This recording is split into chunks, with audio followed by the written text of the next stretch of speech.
오늘은 주님과 더불어 사는 생활, 이 더불어라고 하는 이 단어는 형용사형입니다. 이 더불어라는 형용사는 함께 사는 것을 구체적으로 표현해 줄 수 있는 형용사형입니다. 이 말은 공존, 같이 공존한다. 그래서 이 더불어라고 하는 이 단어는 공존을 의미하기에 단순히 같은 장소나 사회에서 사는 것이 아니고 서로 이해하고 배려하고 때로는 지지해주고 그리고 도우면서 사는 것이라는 그 형용사형으로 국어사전에서 사용되어지고 있습니다. 그런데 이 더불어라고 하는 속에서는 내가 아닌 상대가 주체라고 느껴져야 합니다. 주체가 내가 아니고 상대가 주체다 하는 것을 느껴질 때 더불어라는 이 형용사를 붙일 수가 있어요.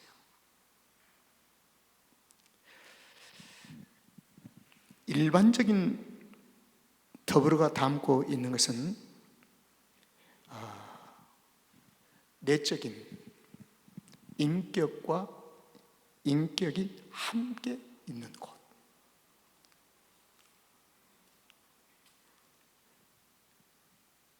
가정에서 키우는 강아지가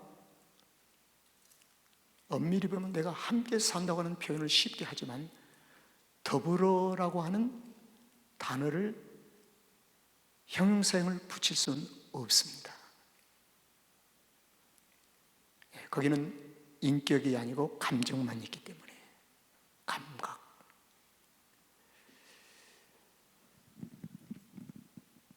그래서 갓 태어난 신생아가 부모와 함께하는 삶이 시작됩니다. 그리고 시간이 지남에 따라서 조금씩 그 태어난 아이와 엄마와 부모와 교감이 진행이 돼요. 교감. 서로 알아본다는 것입니다. 인격과 인격. 그리고 어느 날부터인가는 그 어린이와 부모가 더불어의 생활이 시작됩니다. 더불어. 그래서 굳이 우리가 성경적인 더불어라고 하는 이 단어를 표현한다면 오늘 제목이 담고 있는 더불어 사는 생활은 단순한 시간과 공간 안에서 생활하고 있는 것의 의미함이 아니고 서로 감정을 주고받아야 돼요. 감정. 그래서 종종 이 감정의 부딪힘이 더불어 산다고 하는 표현일 수도 있습니다. 그리고 소중하게 여기는 깊은 교제가 있어야 돼요. 상대방의 주체를 소중하게 여기는 교제가 동행이 돼야 됩니다. 그래야 할 때 오늘 제목을 이해할 수가 있어요.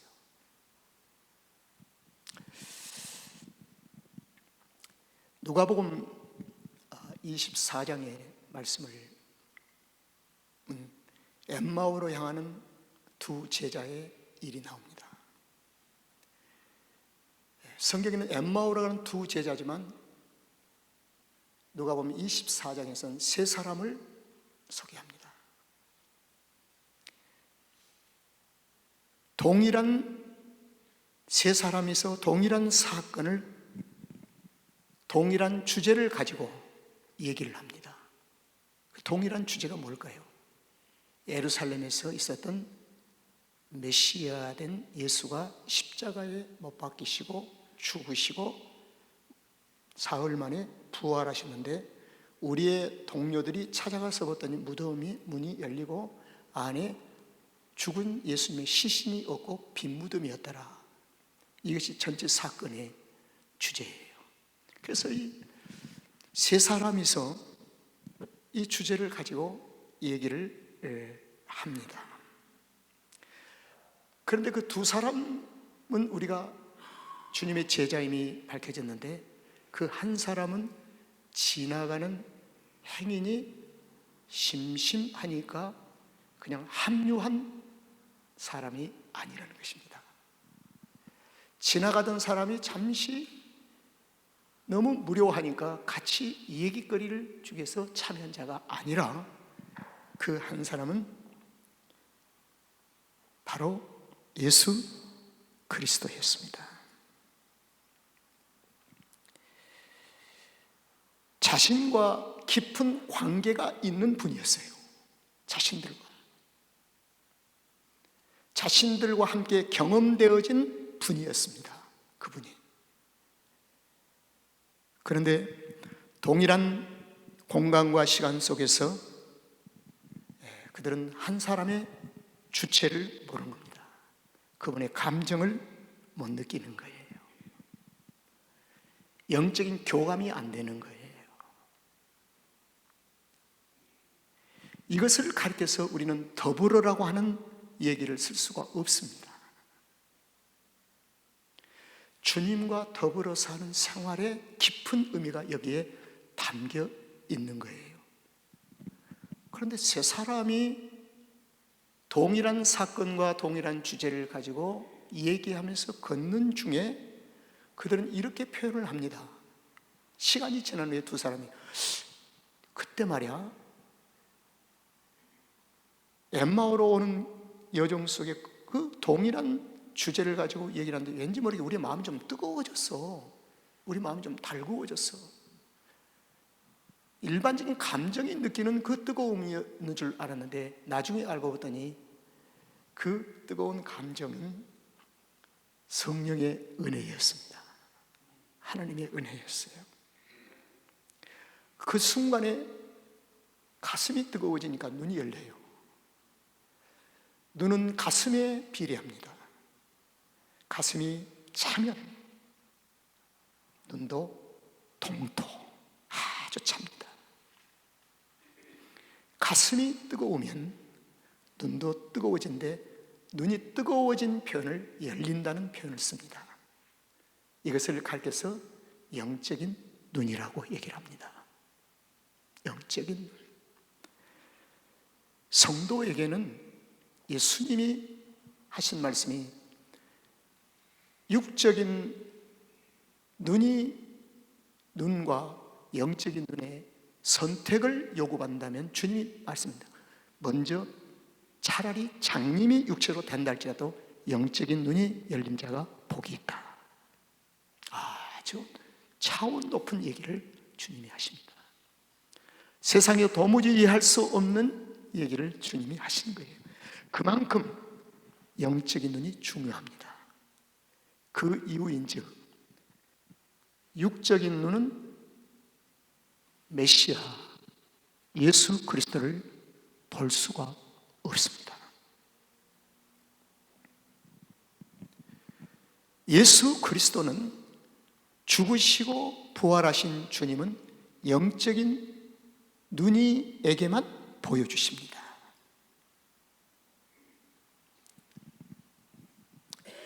그래서 엠마오는 두 제자는 이미 신앙 고백을 했던 사람들입니다. 구원을 받았지만 예루살렘에서 해를 받으신 주님을 사건을 목격하고 옆에서 지켜보고 엠마오로 도망가는 거예요. 그들의 눈은 이미 닫혀버렸다는 것입니다. 그래서 그리스도인들도 영의 눈이 닫히구나. 영의 눈이 닫혀버리면 예수 그리스도를 볼 수 없기 때문에 예수 그리스도는 생명이기 때문에 생명을 볼 수 없고 생명의 길을 모르기 때문에 볼 수 없기 때문에 멸망의 길을 선택해야 하는 육체의 눈에 따라서 멸망의 길을 걷게 되는 것입니다. 자, 그래서 그들의 눈이 열리는 순간에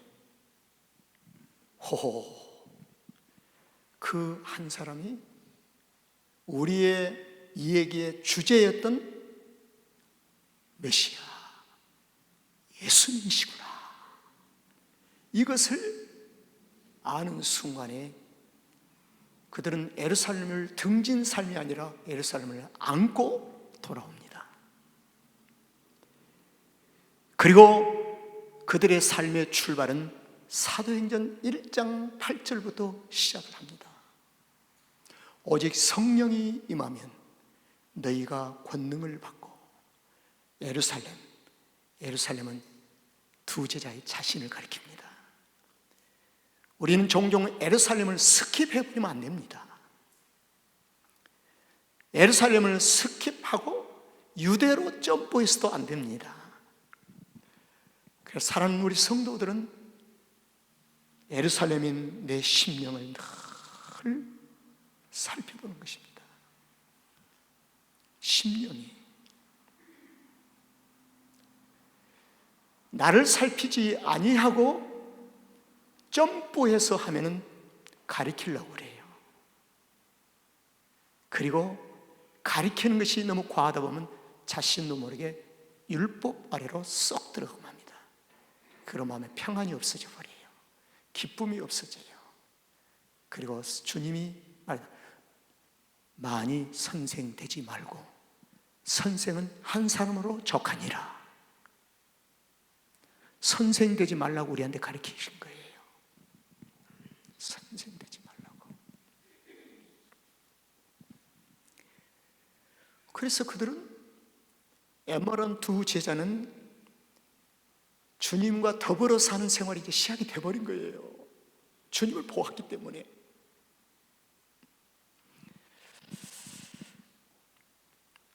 성도는 주님과 더불어 사는 생활이 매우 중요합니다.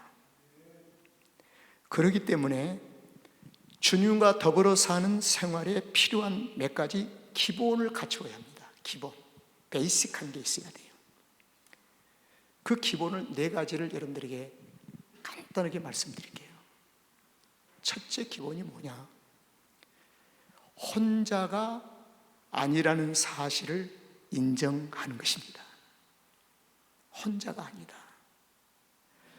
사실요, 그리스도인은 영원한 싱글이 될 수 없습니다.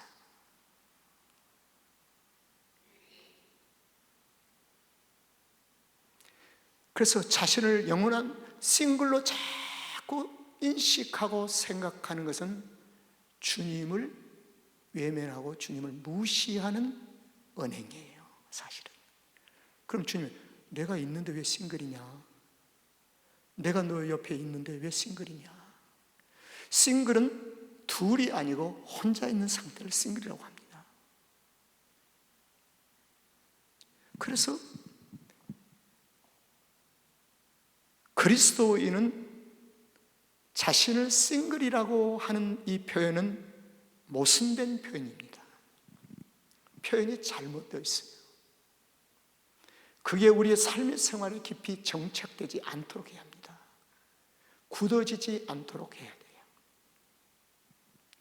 그리고 두 번째로의 그 베이직한 기본은 무엇이냐면 가치의 기준입니다. 가치.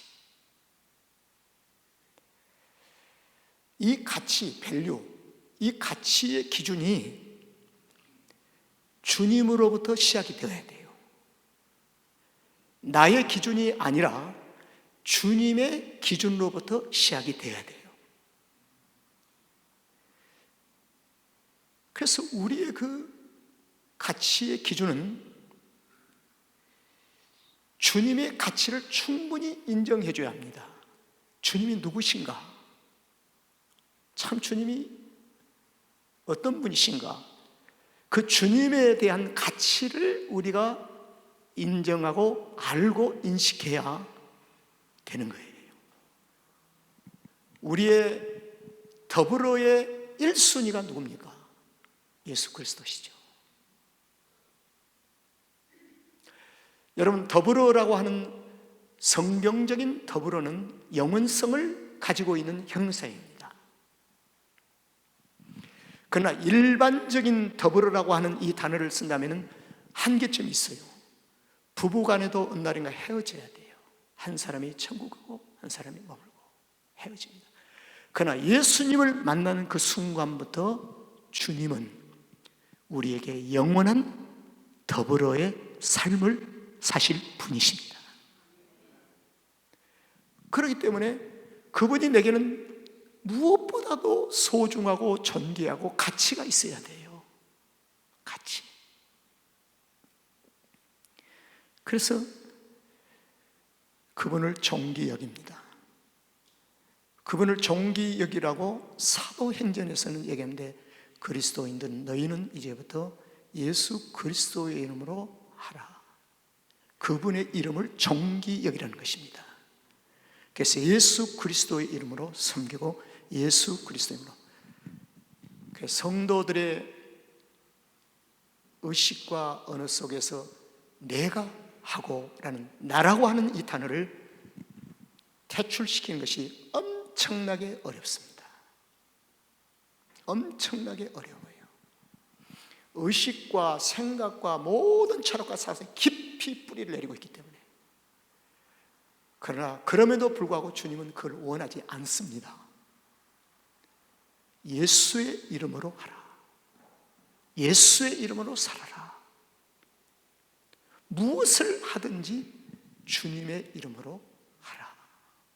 이렇게 가르치고 있어요. 왜? 그분의 가치를 우리가 존중해 주는 것입니다.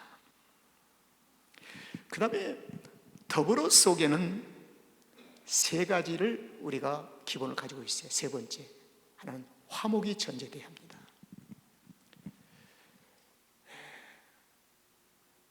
더불어는 화목을 전제로 하는데, 주님은 화목해 하시기 위해서 우리의 삶에 오셨습니다. 화목해 하시기 위해서. 그래서 우리의 더불어의 삶의 동행자가 된 거예요. 화목해 하시기 위하여. 그리고 난 후에 화목해 하는 직책, 그 삶을 우리에게 살자고 하는 것입니다. 야, 이제부터 너와 나와 함께 화목해 하는 직책을 수행하도록 하자.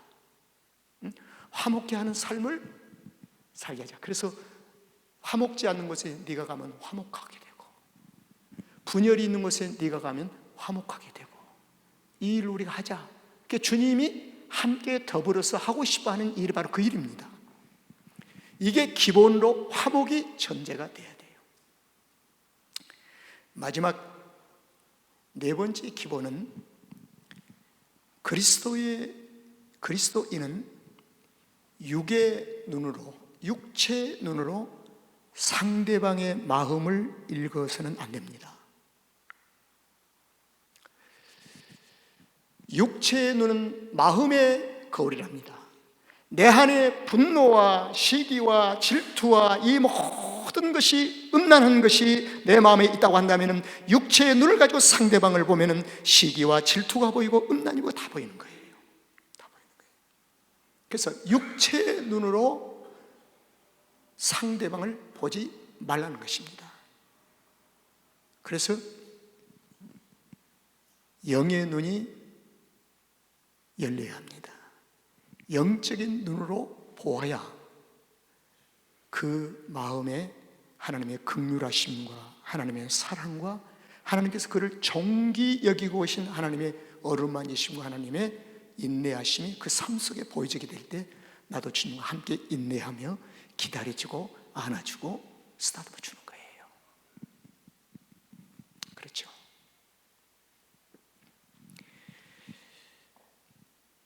이 네 가지가 기본이 되어야 합니다.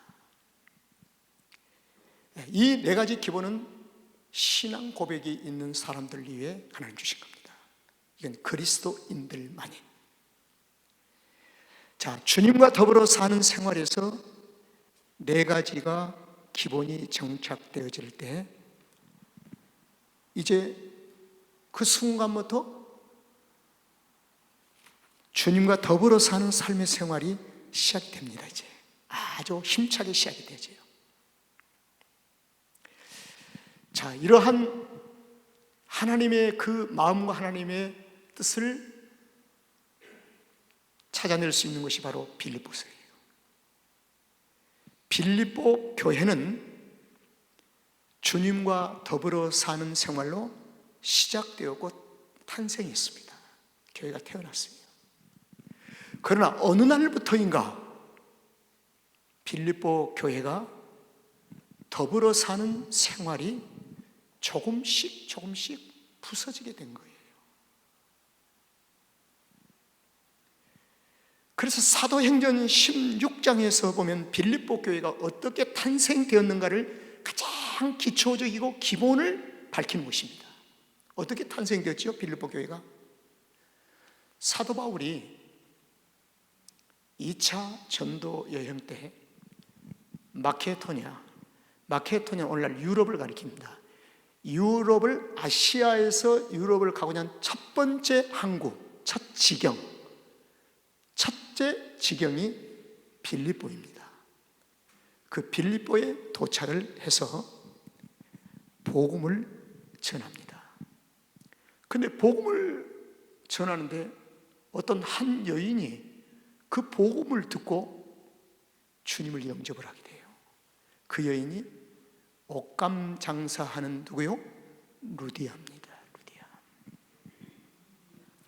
루디아가 예수님을 구주로 영접하고 난 후에 바울과 실라의 일행을 자기 집으로 초청을 해요. 초청을 해서 다 식구들 모아놓고 복음을 듣고 신앙 고백을 하게 하고 거기에서 전 가족이 세례를 받습니다. 이 세례는 마태복음 16장에서 주는 그리스도시요 살아계신 하나님의 아들이심을 믿습니다. 세례는 신앙 고백입니다. 천국 백성이 되는 거예요. 그 루디아 집에서 가족이 세례를 다 받고 난 후에 바울과 실라가 다른 기도처를 향해서 떠납니다. 가는데 가는 길 여정 속의 길가에 고용되어진 사업가에 고용되어진 점쟁이가, 귀신 들린 점쟁이가 점을 치고 있는 거예요. 이 점쟁이는 어떤 사람이냐면요, 어떤 사업을 한 비즈니스를 하는 사업가에 의해서 고용이 되어가지고 점을 쳐주고 거기에서 지나간 사람이 점을 쳐주고 돈을 벌면 돈을 뜯어내는 것입니다.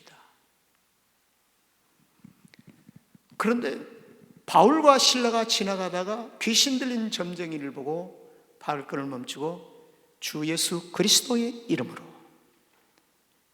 그 한 여인을 괴롭히는 이 악한 귀신들아, 예수 그리스도 이름 명하니 떠날지어다.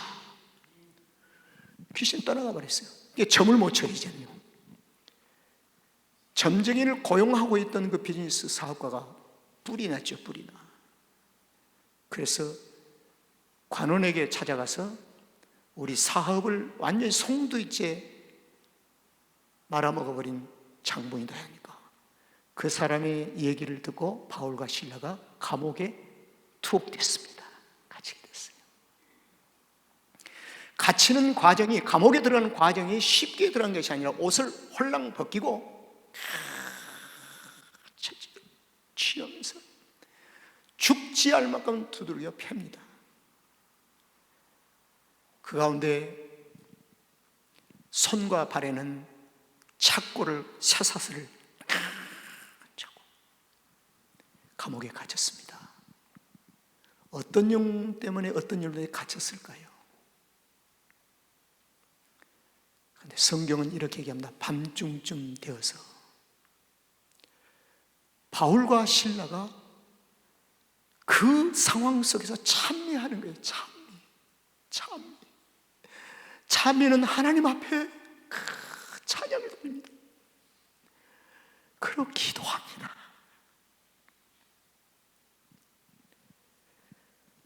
그 순간에 하나님의 임재하심이 강력하게 임했습니다.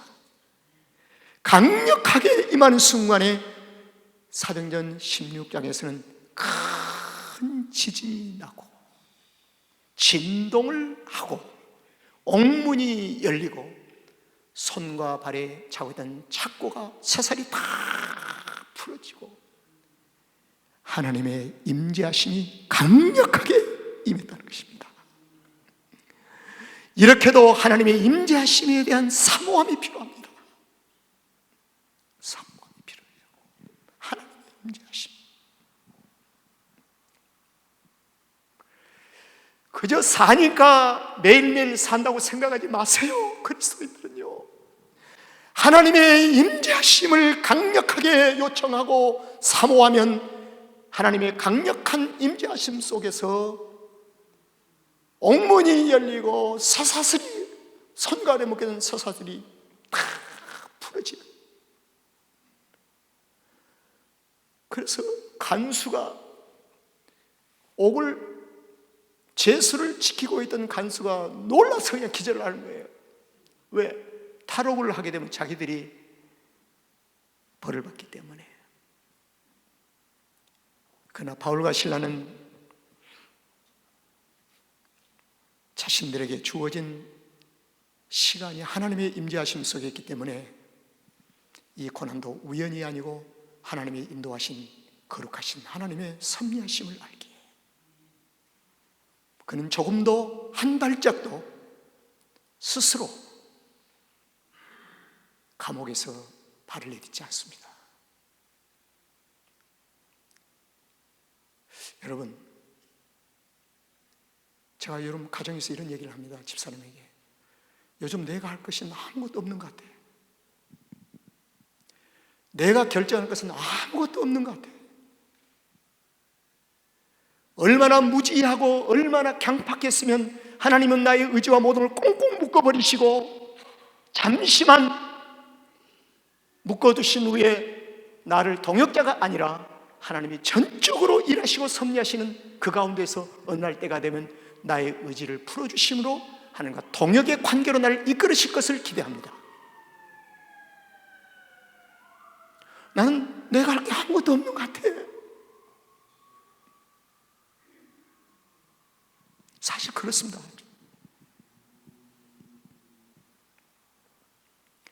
그동안 내가 선택한 것이 너무나 앞장서서 이뤄왔던 지나온 세월을 많이 더듬어 봅니다. 결코 선택은 예수 그리스도에 있음을 외치고 고백했지만 나의 선택이 많았음을 고백합니다. 어느 날인가 주님과 내가 동시에 선택함으로 되는 동역의 관계로 출발할 지점이 있을 줄 압니다. 그러나 지금만은 나를 묶어버리시고 나는 여러분들한테 해줄 것이 하나도 없어요. 내 아내에게도 해줄 것이 하나도 없어요.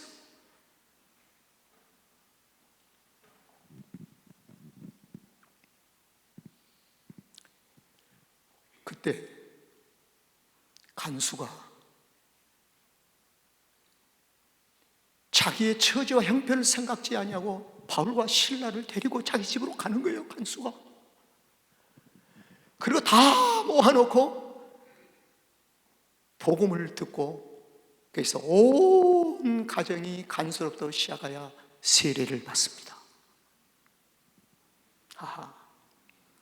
빌립보 교회는 루디아의 가정과 간수의 가정이 모여서 세워진 교회가 빌립보 교회입니다. 루디아의 가정은 평범한 전도 여정 속에서 하나님 주신 열매요, 간수의 가정은 사도 바울과 실라의 전적인 희생과 아무 연고 없이 옥에 갇혀 두들겨 맞고 있던 고난에 대한 열매로 맺어진 구성원입니다. 그래서 이 빌립보 교회가 이렇게 세워진 교회입니다. 세대 위에 세워진 교회예요.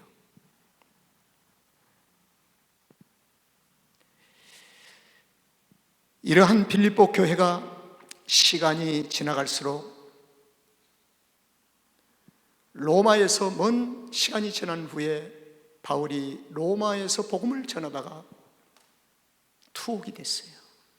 옥에서 들려오는 각 지역의 소식을 들어보니, 빌립보 교회 상황을 들어보니 더불어가 깨어져 가고 있다는 소식을 듣게 됩니다. 더불어. 목회자의 마음에 들려오는 것은 두 부부가 깨어져 가고 있다는 소식이 들려올 때 얼마나 가슴이 아플까요? 교회라는 공동체 안에가 깨어져 가고 있다는 것이 들려올 때 얼마나 가슴이 주님은 아프실까요? 생각을 해봅니다. 그때 사도 바울은 서신서를 보냅니다. 빌립보 교회에 편지를 보낸 게 이게 빌립보서입니다. 서신서의 아주 중요한 중심적인 주제는 딱 한마디였습니다. 빌립보서 2장 5절입니다.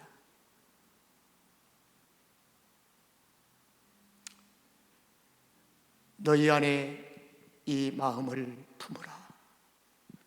곧 그리스도 예수의 마음이니. 빌립보 교회 안에 예수의 마음이 깨져가고 있구나. 주님의 마음이 떠나가고 있구나. 여러분,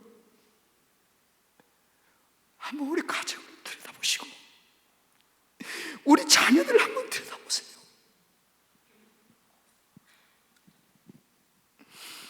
서신서의 중요한 주제는 너희 안에 이 마음을 회복하라 그 말입니다.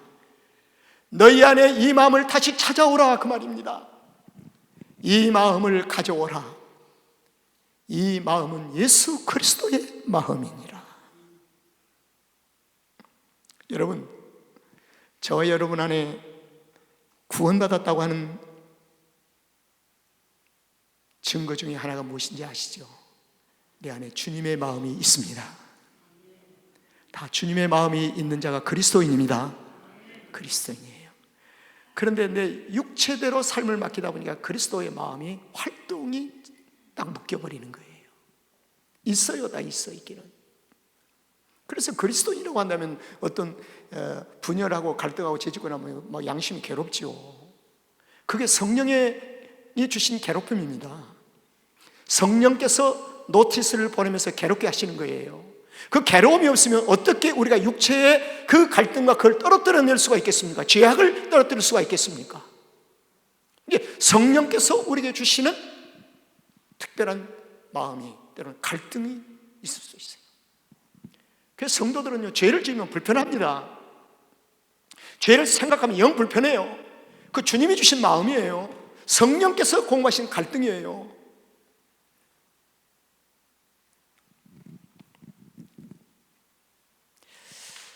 그래서 저와 여러분에게 공통 분모가 뭐냐면 주님의 마음입니다. 이 주님의 마음을 다시 찾아라, 회복하라, 가져라. 자, 2장 3절을 2장 2절을 보겠습니다. 2장 2절. 마음을 같이하여, 다 같이 시작. 마음을 같이하여 같은 사랑을 가지고 뜻을 합하여 한 마음을 품으라. 여기서 신홍교 목사의 육적인 마음을 품으라 그 말이 아닙니다. 남편의 마음, 예수 그리스도의 마음을 품으라 그 말입니다. 예수 그리스도의. 목사님, 내 마음같이 해야지요. 내 마음같이. 다 사람의 마음이 다른데 어떻게 할 겁니까? 네? 다 다른데요. 그래서 한 마음은 예수 그리스도의 마음입니다. 주님의 마음이에요. 주님의 마음. 주님의 마음을 가지면 하나가 되는 거예요. 그러면 주님의 마음을 가지려고 하면은 2장 3절을 보면은 각각 자기보다 남을 낮게 여기고, 여기 아주 중요한 그 하나님 마음이 담겨 있습니다. 각각 자기보다 남을 낮게 여긴다는 이유는 남의 가치와 존귀함을 먼저 인정해 주는 것입니다. 내가 최고로 예수 잘 믿고 내 신앙의 경력이 최고고 내가 이랬다, 이런 가치 기준이 아니라 그 자신에게 이웃에게 주는 가치와 존귀함을 인정해 주는 것입니다. 여러분, 예수님이 이 땅에 오실 때 우리의 가치를 인정해 주셨습니다. 우리가 존귀한 자로 주님이 이 땅에 오신 거예요. 가치와 존귀를 인정해 주셨기에 너무나 귀한 딸이고 귀한 아들이기 때문에 주님이 이 땅에 오신 거예요. 그러니까 우리가 주님의 마음은 무엇일까요? 나의 기준이 아니라 이웃에게 대한 기준을 볼 때 가치, 존귀함, 너무 귀합니다. 너무 귀해요. 김장의 장로님이 너무 가치 있고 너무 귀하잖아요. 내 기분 맞을 때만 하는 게 아니에요. 내가 기분 나이스 할 때만 하는 게 아니에요. 여전히 내 기분과 상관없이 저분은 하나님의 중요한 가치와 존귀함을 소유하고 있는 분입니다. 이걸 인정을 해야 돼요. 그래서 감정의 가치를 바꾸지 말라는 것입니다. 기분 나쁘다고 가치와 존귀함을 철회하지 말라는 거예요. 요즘 저는 이게 은혜가 굉장히 받습니다. 그동안에 살아온 삶이 너무 부끄러웠어요. 내 마음이 아니라 주님의 마음.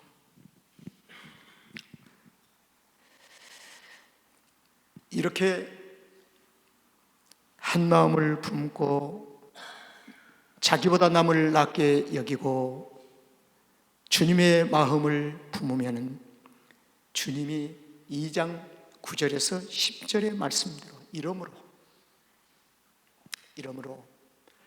하나님이 그를 지극히 높여 모든 이름 위에 뛰어난 이름을 주사, 할렐루야. 하늘에 있는 자들과 땅에 있는 자들과 땅 아래에 있는 자들 모든 무릎을 예수의 이름에 꿇게 하셨고,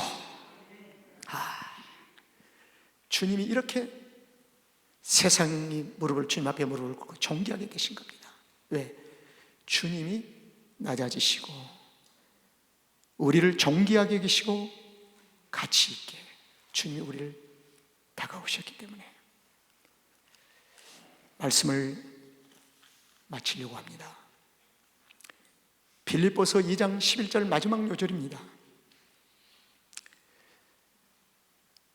주님과 더불어 사는 생활은 교회라는 공동체, 가정 공동체, 사회 공동체가 있습니다. 그 안에서 우리에게 요구하는 생활이 있습니다. 생활. 그 생활의 첫 번째는 모든 입으로 예수 그리스도를 주라고 어떻게 해요? 시인하며 살아야 합니다. 그래서 오늘도 주님이고 주님만 높이십시오. 주님만 우리 가운데 가장 높으신 분입니다. 예수님만 높이신 분입니다.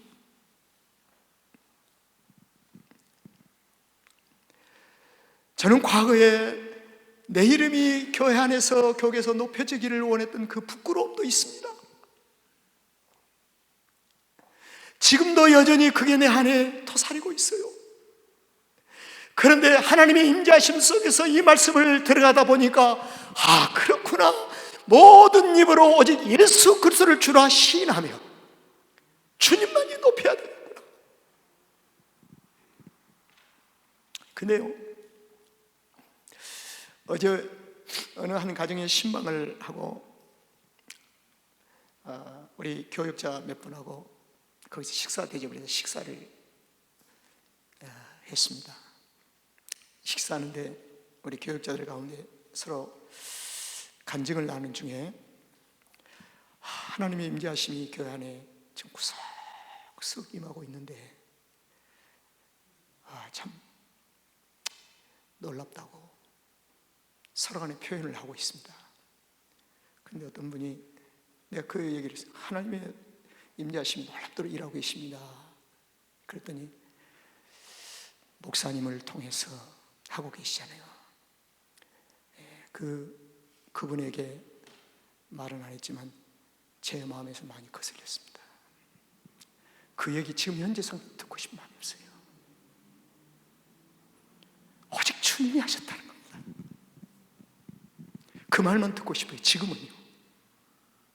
주님이 하셨다.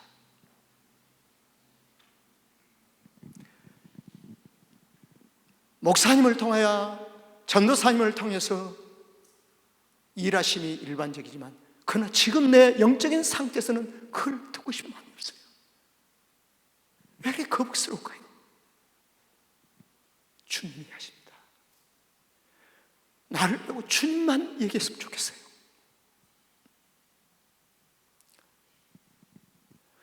이것이 내게는 얼마나 오래 갈지 모르겠어요.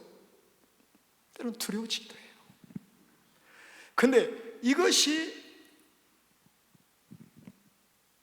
나의 이름이 개입되어진 것을 듣기를 좋아하는 순간 또 하나님의 임재하심이 멈출 것 같은 위기의식을 느껴요. 영적인 위기의식을 느끼는 거예요.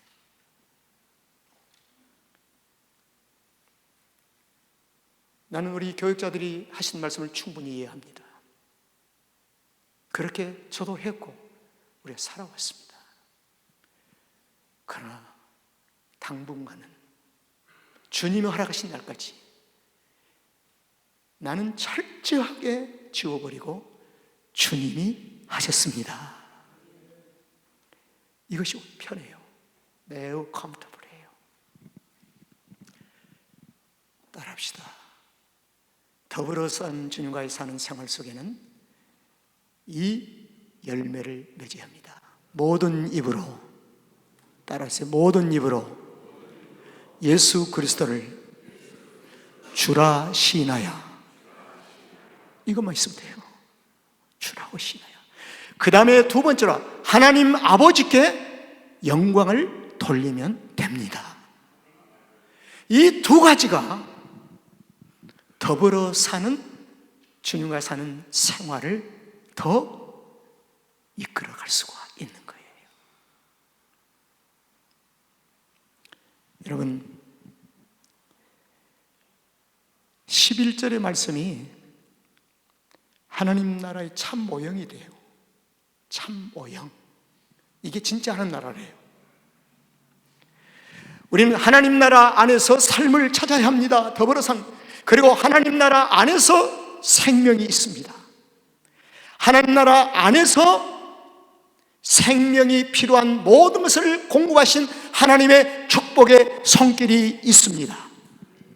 구별된 하나님의 나라 안에 만나와 메추라기를 하나님 주시고 이미 애고로부터 구별되어진 하나님의 나라 안에 밤에는 불기둥이요 낮에는 구름기둥이요 하나님의 보호하심이 있고 하나님 나라 안에 반석이 있습니다. 그리고 반석에서 생수가 솟아납니다. 질문하고 여러분 마음속에 질문 던집니다. 어떻게 사는 것이